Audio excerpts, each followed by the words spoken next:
Hello again, John with Traveler's Farm. Got a new product, well not a new product, it's an old product, but it's new for me.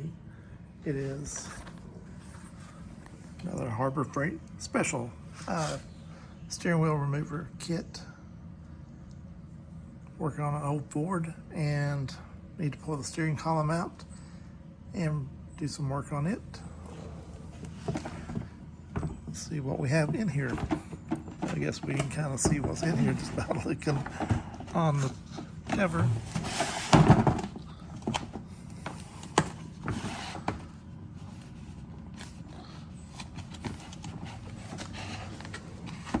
High security boxes.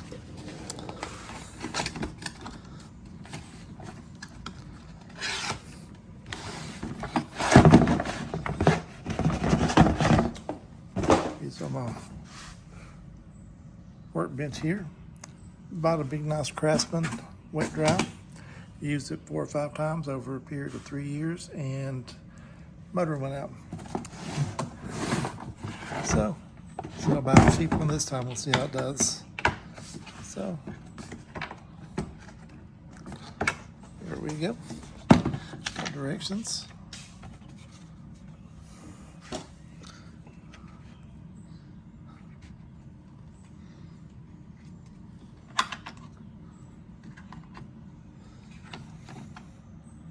And the gear puller, tried it, is a bit bigger than this. Otherwise, it would have worked.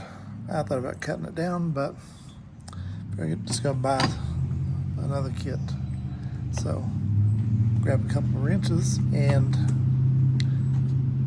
go down and see if any of these fit what we're working on.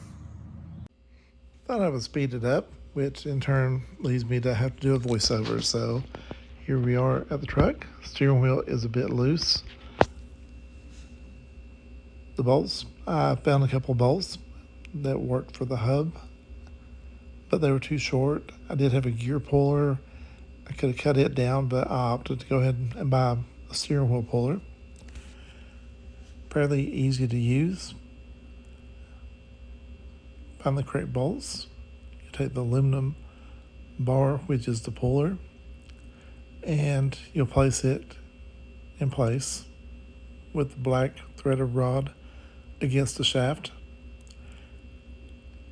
Simply tighten down the black threaded rod, and it in turn pulls the aluminum bar away from the shaft, pulling the hub up with it.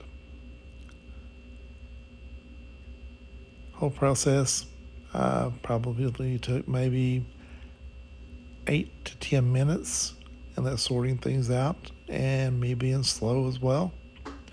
But there, the steering wheel comes right off. You can see the holes around it. There's a locator pin top center that locks the wheel in place when the key is out, and this is a bushing that cancels the turn signals. Poor old truck. Finally got the transfer case loosened up, and it's got a lot of problems, but we'll get to them one at a time. Tack works.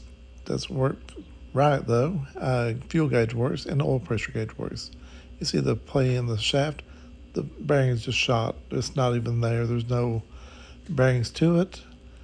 And there's the holes, and there's the pin. That's how it locks whenever you take the key out.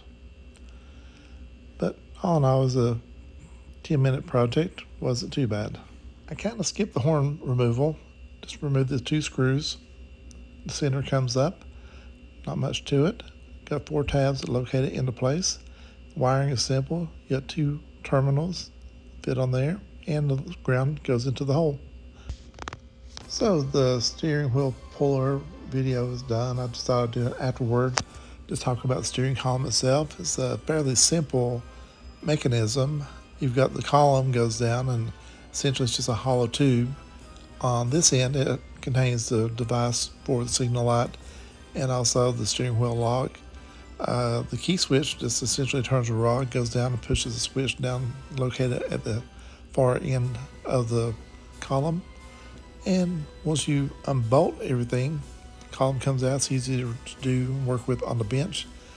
Bearing up top is attached, held in place with a snap ring, and it's like a C-clip behind it.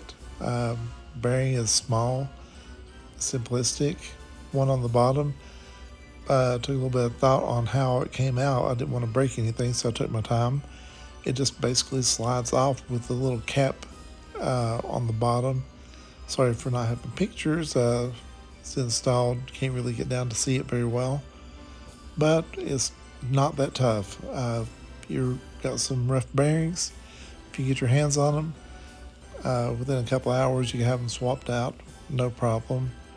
I just wanted to kind of talk through this a little bit, but thanks for watching and check out my other videos.